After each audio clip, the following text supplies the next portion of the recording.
Hello everybody, welcome back to another episode in iCraft. Now, in this one, I'm currently over at my base, but we are going to take a quick break from the base. And that's because we're finally going to start setting up our insurance shop. Now, I'm currently gathering materials over in, I guess, the crypt area. That's the sort of mazy pit underneath our base over here that Ion dislikes and got lost in once. I think, maybe shouldn't go in.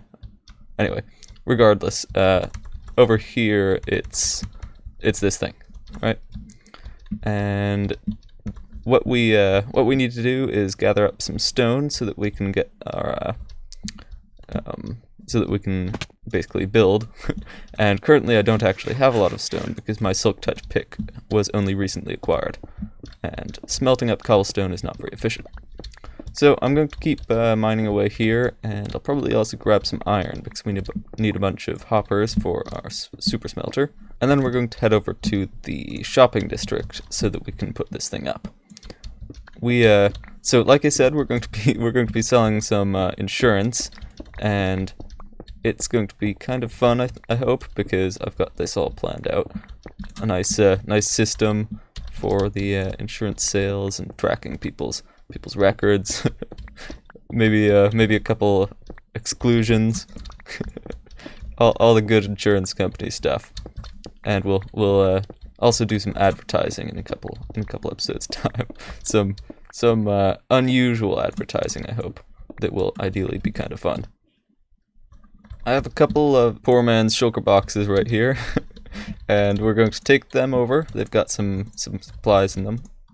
You can see there, and this guy just got rid of all their leads, but one of them actually has more slots than the other. I assume that's some kind of genetic thing.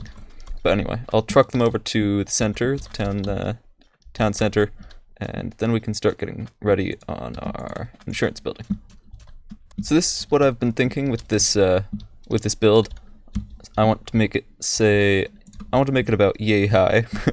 And I can break this now and just pillar up with some andesite. And then I'm going to have, there are 8 blocks in between each of the corners, so that's going to be a floor area, I guess, of 64 blocks squared. Well, I guess just 64 blocks. And there's some lag. Alright, how does this work? Okay. See, both the times I've jumped off that cliff, it's lagged halfway through, and the first time I didn't even make it on. I fell off, even though before it lagged I got on the top. Anyway, I'm going to finish up these pillars.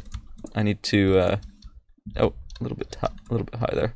Yeah, anyway, I'm going to finish up the pillars, and then we'll start work on the central floor, and then I'll probably take just a big cut. Oh, there's also the sides, isn't there? We're almost done with the building, actually. So far we've got all the walls, the floor there, and some nice detailing on the outside. I decided to put some borders up at the top and at the bottom. Well, you can't see them here. Okay, let's put this in. Wait 1 second. Yeah, that looks weird. Never mind.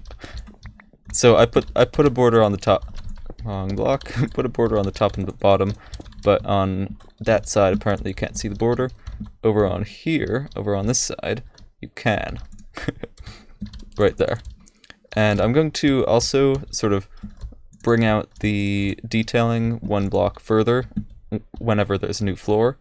And you can see I'm currently building the next floor up, which I have already misplaced. And once we've done this, there's going to be a floor here and obviously here, and then sort of let me get up. It'll be easier to show you if I'm up here. And then since there's going to be 2 patches of 2 gray blocks, that means there will be 1, 2 next floor there, and then 1, 2 next floor there, 1, 2 next floor there, 1, 2 next floor being the ceiling there. So I think it'll work out pretty well. We've got the dimensions right there. Divides nicely into the number of blocks between floors. We have some ugly holes through the side of our building. Now, those holes will be filled with windows, and they will become less ugly once that happens. But for the moment, they're staying that way because I need to go get some cyan dye or light blue dye or something. Just anything but plain. I was very poor. I was very poor at planning, and I forgot to bring dye for the glass. So that has to be done. Now, I did also make a very nice potted plant. Well, it's not too potted, but it is a plant. A plant growing out of the floor in the center of our lobby, which is definitely a statement to the quality of the service you'll get. And I've also put some leaves around the outside, makes it look slightly more at home. But I think really putting some color in with the windows will be good. It does pretty much look how I wanted it to, sort of a high-rise building. I guess I don't know exactly what high-rise means, but hopefully it means what I want it to. That's how you use words. And I'm also going to put something up at the top. I do have all the floors in, just not quite. The very top one I ran out of wood for the trim, but I'll leave it that way for the moment. And I do also not have a roof. That's because I guess I kind of want to make it out of more dark oak, and I'll put it sort of here at that level. And then there will be sort of a viewing area from the top, and you can jump out like that instead of going all the way back down the ladder, which is a little bit annoying every time. Chimera didn't take his iron nuggets. He was looking around for a flint and steel, and I gave him 4 iron nuggets towards your flint and steel. And then I realized I had ore, and so I gave that to him instead. But he left the iron nuggets. Anyway, I think that'll be that for this episode. Hopefully you enjoyed it, and I'll see you in the next one. Take care, and bye-bye.